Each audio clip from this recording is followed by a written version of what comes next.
Dale Earnhardt Jr. has joined us here in the Chris Economaki press room at Indianapolis Motor Speedway, and Dale drives the number 88 National Guard Chevrolet for Hendrick Motorsports. He's got 2 victories on the season, and Dale, you're 5th fastest in that final practice. How's your race car this weekend, and your outlook for here at Indy as we kind of start now the stretch run before we get into the chase? Yeah, I think the car's pretty good. Just real easy to overdrive the car here. So we made a run and it was great. And then the next couple runs, I overdrove the car and it weren't that great. So just kind of got to be patient with the throttle and try to push the car into the corner and get the wheels, get the front tires sliding too much. So this just we've practiced yesterday and fought tight entry, and I've fought that every time I've raced here. I think everybody in the garage is probably fighting the same thing. It's just whoever can kind of get that the best and get turned into the corner, especially turn 2. Turn 2 is very, very tight. Really easy to miss that corner, and cause this place sort of times out like a road course. If you're just a little bit tight, you add all that up all the way around the lap, and it's a lot of time. So you make one little mistake in the straightaways, it's so long here, you can't recover till you get to the next corner. So it can costly here if you overdrive the car. So just trying to be patient, and hopefully we can do that. I can do a good job in qualifying. We can get a good start in the position. Questions will go with Doug Rice, Bruce, Jared, Alan, Bob. Go ahead. Hey, Dale. Doug Rice, Performance Racing Network. Based on the performance level this season, do you feel like this is your best chance to win here at the Brickyard? No, not really. I think I've had some pretty good cars here in the past. I've had chances to win in the past, didn't even know it. I think the first time we came here, we ran in the top 3 for the first half of the race. We just, we didn't anticipate or didn't realize, potential we had. And this place is, you got to kind of pit the car like a road course. The left side tire's very, very hard, so we probably won't change it that much. We need to sort of plan out our strategy to where we are on pit road the least amount of time on that last stop. And so you'll really your strategy may be geared more toward what you do at a road course, where you go ahead and get inside the window and get on pit road because the track's so big. Get your pit work done and then be done for the rest of the race, and try to be that guy that's out front and at the end when everybody else comes on down pit road to get their stuff done. So we've had I guess my point is we've had good cars in the past and just didn't do the strategy just right. Somebody did it better than us, or somebody made it on fuel and won the race or what have you. But we had some real good cars here. Let's go to Bruce, Jared, and then to the man in the back row. Bruce Martin, Race Day on Fox Sports Radio. You have an opportunity to do what only a few other drivers have done, which would be win Daytona and the Brickyard in the same year. What would that accomplishment mean to you? I'd love to win here. This is such a historic racetrack, regardless of whether we won Daytona or not. I really wouldn't pair the two together as an accomplishment, but I wouldn't think about it, I guess, like that. But just winning here alone, it'd be tremendous. I'm excited about our potential in the race today, and to go to Victory Lane as an on-order driver, I think would be a great feeling. And this place just has so much history. The story of how this track came about, and how it almost ended up being history in itself during the war, and it's just amazing what's going on here. So I would love to win here and hope to be able to accomplish that at some point in my career. Go to Jared, and then to the gentleman on the back row, and then to Alan. Yeah, Jared Turner, FoxSports.com. Dale, what made Josh Berry an attractive hire for you, and what are your expectations for him going forward? Yeah, I'd love Josh to just do great, give him every opportunity we give him. He's done well, won races. He works really hard. I met him on iRacing.com and became friends with him. I'd raced with him online for probably about 6 years. in several leagues that we put together with friends, me and TJ Majors and other people. And he was racing Legends cars over at Nashville, winning the races over there. And I just kind of followed what he was doing. And then I told him that I had a late model and I'd give him a race if he wanted to come race. We'd test him first. If he tested well, then we'd race him. And if he raced well, we'd race him again. It was just one race after another. And then we ended up winning some races and won a track championship. And he's over at Hickory now, won 6 or 8 races there this year, won 8 poles. We went to Southern National and won. So he's doing, and he's the guy working on the car. I mean, he's working on it, learning himself. That's part of the deal. If he doesn't do the majority of the work on the car and fixes wrecks and all that stuff, then I don't want him driving it. So he's done a great job, and I just think he can do it. I think he's really smooth. I think he understands what driving a car is all about, and I think hopefully we'll see what kind of potential he's got. We'll give him this opportunity at Iowa when he runs nationwide cars. It took a lot to get that done, and it cost us a lot of money that we didn't really want to have to spend. It's not like the old days where like Denny Hamlin or myself would come out of a late model and get in a nationwide car. NASCAR's got a system now to where you've got to go through the K&N, you got to go through the Truck Series, you got to jump through all these hoops, and it costs about $50,000 to do that. That was kind of unnecessary, but we finally got him cleared, and we're going to Iowa, and we're looking forward to how he can do. Gentlemen on the back row, and then we'll go to Alan Cavanna and then Bob Pockris. Kyle McCurry, 46, is this on? You hear me? We talked about the late model race with Josh Berry a while back, and one of the things you mentioned was that Iowa was kind of on your horizon for Josh.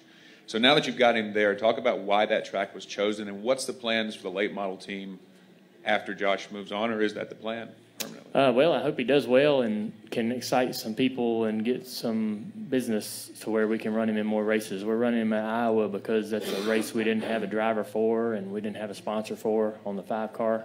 There's a couple open races in that car. I believe that Phoenix and Homestead and a couple other tracks are open in that car. All the road courses, we decided not to run them just due to expense. It costs us too much to build cars and have that many road course cars sitting around when we're not running for the championship as a driver, with a driver in that car. So there's just, but there's some races still open, and if we can get some people excited, we'd love to continue. If he can, run well and not do anything totally disastrous, we can think about running him more. It's kind of like going back to that late model idea of we'll run you a race and see how you do, and if we can run you again, we'd love to do it. And he's part of our team, been part of our team a long time. We're going to try to take good care of him and give him the best opportunity we can. Do you foresee a relative stepping into that seat? Like who? Oh, well, that's a long, long ways down the road. That's wishful thinking. It's a difficult sport to succeed in, and she loves to race. I've tried to drag her over to the GoProplex or what the hell ever it's called over there behind the house. I can't get her to get on those things. She don't want to drive nothing without a seatbelt and a roll cage. So, I got a street stock car. We still got the street stock car that TJ drove that we built in my garage, and we ran it in the Jimmy Kimmel series a couple times with a buddy of mine. I still got that car, and I was going to put a stock motor in it and send her to Hickory so she could run in the street stock class a little bit, but she's still scared of it. She's just so young. She's got to grow into it, I guess. She drives those little mini sprints, and those things are wild as hell. I don't know why a little street stock car scare her, but she thinks those little mini sprints are pretty easy, I guess. She runs with the big boys, and she does pretty good. So I'm real proud of her, and hopefully she continues to race. I got all my money saved up. We'll spend it all. Okay. Let's go to Alan. Alan, Bob, Chris, Dick, and then we'll finish with the gentleman right there. So we need to get him in quickly. Go ahead, Alan. Alan Cavanna, NASCAR.com. Your teammate, Jeff Gordon, won this race 20 years ago, and I don't know, few people would be surprised if he won it this weekend. What do you think about that sustained performance over that long of a time? Is it impressive to you? How do you think of it? Oh, yeah. Jeff's just a great race car driver. He's always been one of the top talents in the series, and he's been with the same team So that's really been a big deal to be around one of the best organizations his whole career. And, he's pretty sharp about what he needs as far as a crew chief and engineers and people. And I think he's done a good job of sustaining the integrity of his team and the success of his team. Really, his success depends on his team, obviously, like every driver. And he knows that very well and sort of understands what he needs from that standpoint. And I think that's what's helped him remain so competitive throughout the years. But he's been so fast. He's been really good. They've shown some good speed over the last couple of weeks, and I was thinking that yesterday he was the fastest guy in race trim from what I could tell. So he's got a great opportunity this weekend. Go to Bob, Chris, Dick, and then with John. Bob Hocker, Sporting News. Kind of like in winning the Daytona 500, would winning your last Brickyard with Steve up on the box be special? And have you guys started throwing around names yet for crew chief for next year? Everybody's kind of talking a little bit. We haven't really sat down in a room and got down to a general, a real serious discussion about it. But I think that the people involved in the decision making have some great ideas, and there's the conversations are starting to happen. So we'll see how that sort of works itself out. But any race I win with Steve this year is very special because of his last year, and we'll take anywhere. We'll take a win anywhere. But this weekend will be, he's one of the guys that's one of the best on the box when it comes to strategy, and this style of race and the way the tires are going to play into that, and this is right in his wheelhouse. So I think he's going to give us a great opportunity. Let's go to Chris, Dick, and then with John. Dale ChrisMakeCatchments.com. Chase Elliott won last weekend in Chicagoland, making him eligible for $100,000 today. Are you going to stay on top of the box for the race? Have you given him any advice? I know Bill's talked to him a little bit, but you've run here more on a consistent yearly basis than Bill has. Have you talked to him and given him strategy for today? I haven't really sat on Chase's box much, but I've been trying to sit on Regan's box and sort of, help Regan out as much as I can, or help that team as much as I can. And I think that Ryan Pemberton appreciates me being on that box to sort of lean on me a little bit. I gave him some bad advice at New Hampshire, but about a certain pit stop. But I did move back and forth at Daytona a little bit, but the Napa box is full of people, so it's always got a lot of Napa folks and certain people up there. So try to let them people have their opportunity to sit on the pit box. They got a pretty grand pit box. It's got stadium seating, but so I let them people enjoy that. Cup holders and everything. I don't know. I went up there at Daytona and I had to stand in the corner, but the Regan's box is pretty empty, so I go up there and hang out. Chase has done a great job. We every time we get asked about Chase, we seem to say the same thing, keep repeating ourselves. But he's doing an awesome job, and this is a new experience, I think, for him. And he looked like he sort of getting the hang of it in practice. Started out a little bit off of the 5 and the 7, and then sort of gradually improved, and seemed like he was gathering up what he was understanding about the racetrack and making his car work. And so I expect him to be very competitive. So looking forward to hopefully one of us getting up there and maybe winning today. That'd just be a thrill. Go to Dick and then end with John. Dick's on the front row. Go ahead and give it to him. Considering how well Kurt did. Thank you. Considering how well Kurt did in the double, would you like to try that Indy Charlotte? I don't think I would. I know it's a lot of preparation, and I think that it takes a certain mentality, it takes a certain style of person. I think that Kurt has that mentality, has that ability to really get down and want to take on something like that. He's sort of in a situation in his career where he can sort of juggle all those things. But we got so much going on, and I really never aspired to drive open wheel cars. Never really. I do find that follow the series and have some drivers I pull for, but I was always a stock car guy and just always wanted to race short tracks and bang on fenders. But I do have a lot of respect for what he did, and it was a great joy to cheer him on and support him. We all, everyone in the garage wanted him to do well, and to see him do well and accomplish what he did was a great thing, I think, for both series. So it definitely drew a lot of attention to both series, and so I enjoyed that, and I like seeing drivers do that. But I'm going to turn 40 next year, or this year actually, so I think I got so much going on that I'd rather not pile that onto my plate. Final question, John. John Householder, NASCAR Productions. This is a preview question. Next race, you guys head to Pocono.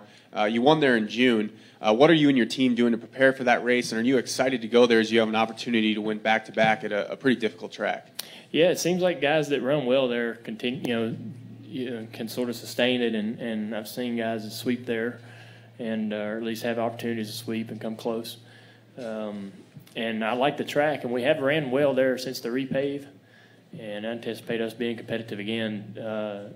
Brad Keselowski and his teams really stepped it up over the last month. They've become much more competitive over the last 4 to 6 weeks than they were at the start of the year, so I assume he'll be trying to win that race, and he'll be very strong because he was really good there last time. So those are one of the guys we'll keep an eye on, and Logano will be good. All our teammates will be strong. It'll be a very challenging race with a lot of competition, but I hope we can go back there and do well. Dale, thank you for coming in, and good luck this Thanks. weekend.